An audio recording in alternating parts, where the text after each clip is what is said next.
Now, will Emmanuel Macron find an alliance of lawmakers to keep his centrists with the right in overall power in France's National Assembly? The left crying foul and saying they won last week's legislative elections here and they should have the power shared with them. As yet, unclear, with Macron's attention now turning away from French politics and towards the NATO summit. Well, let's discuss all the latest in today's perspective. And with me is Renaud Foucart. He's a senior lecturer in economics at Lancaster University. He's also been following very closely the election over here in France. Good to have you with us on the programme today. It's very difficult to know who's in charge, isn't it? Because on the one hand, it seemed as though Emmanuel Macron is trying to form his own coalition, and the left are trying to come up with a name for Prime Minister that they can put to him.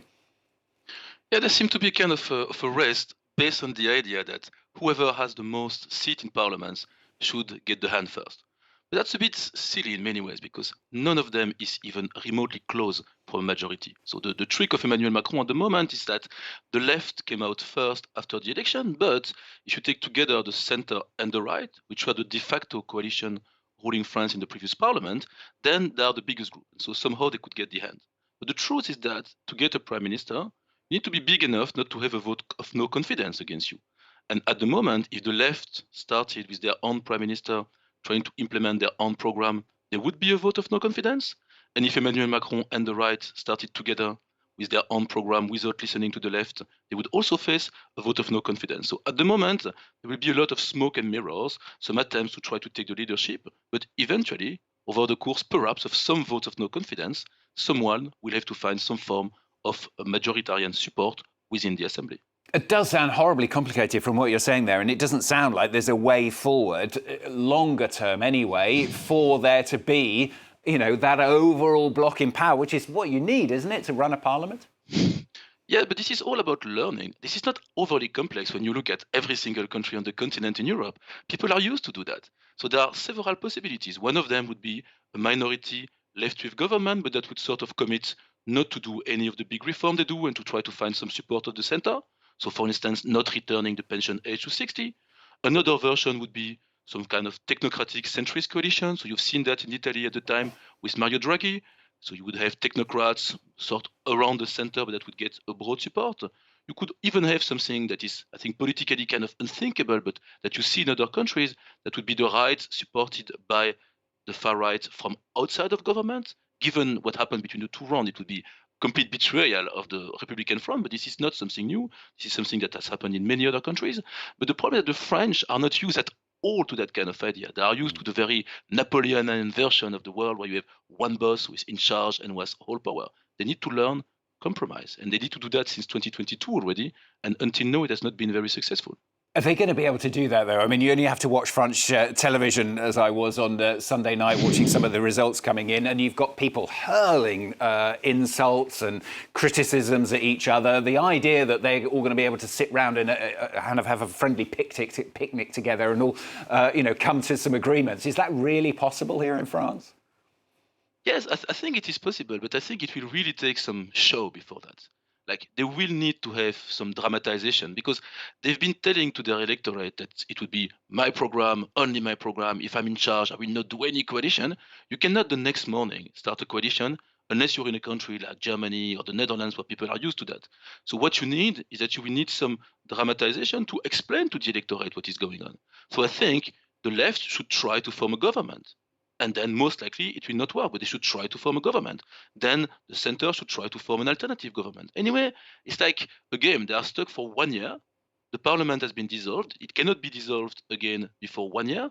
So they have 1 year to find some form of solution. And of course, there is also some pressing issues at the moment, which is that interest rates are not the one they were 2 years ago. So France is in desperate need of a budget. France is in desperate need of going back on a sustainable financial trajectory. But this will only happen after, I think, several months of dramatization. What do you think is happening within the parties themselves as well? I mean, on the one hand, they're all trying to battle to work out who's going to be the biggest bloc in the National Assembly to govern the country. On the other hand, all three parties, to a certain extent, have to look at what went wrong during the elections on Sunday to see what they can try to do better next time around. Yes, so I think the Rassemblement National, because it's such a authoritarian party which is only revolving around the personality of the Le Pen family, the way they've done that in general is just to purge people who were not successful or were dissenting. So I think they will not learn a lot. Marine Le Pen will try to run away again in 2027 and hope that the rest collapse. In the center, the kind of perhaps 100 parliamentarians who are saved from the previous Macron uh, group, they will not be happy with Macron now. So there's some sort of soul searching to say, how do we exist without Macron, who kind of betrayed us by dissolving the assembly? And then the left, they were incredibly successful in this last minute alliance, but they don't agree on a lot. So at the moment of forming a government, even among themselves, it was all very nice to have a program that I think was showing a very clear direction. So they wanted more redistribution, they wanted more investment in the most weakest part of society. I mean, those kind of things were clear, but in terms of financing, they were absolutely not ready.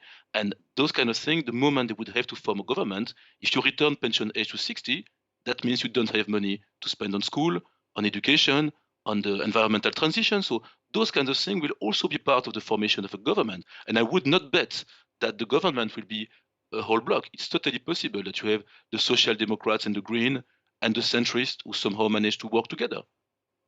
Where are we now then, do you think? Is it a question of pause? I mean, Gabriel Attal has been told to stay on as Prime Minister. France has got the Olympics coming up, of course, in a few weeks. And let's face it, we're heading into that virtually 2-month block when most of France goes on holiday. I mean, is it a question of pause until September and we'll see what happens then now? Yeah, and I think this pause will benefit a bit everyone, because the left, at the moment, one reason why there is no credible left-wing government now is that among themselves they have not come up with the name of a prime minister.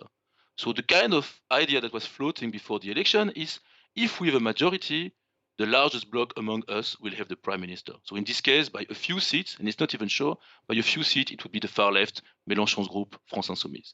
But now that you need to find agreements with the center, or with at least some centrist parliamentarians, that would mean a more moderate prime minister. So they cannot agree on that now, and this summer pause will maybe help them to find a suitable solution. Same in the center, they don't really know if they want to be a group with the right and the center or just the center.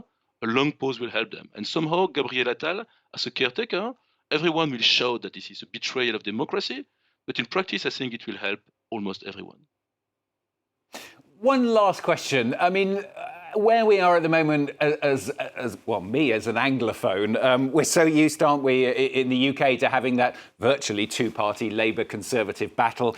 Anglophone viewers joining us in the US are very used to that Democrat-Republican. Of course, you've just gone through the big election in the UK there.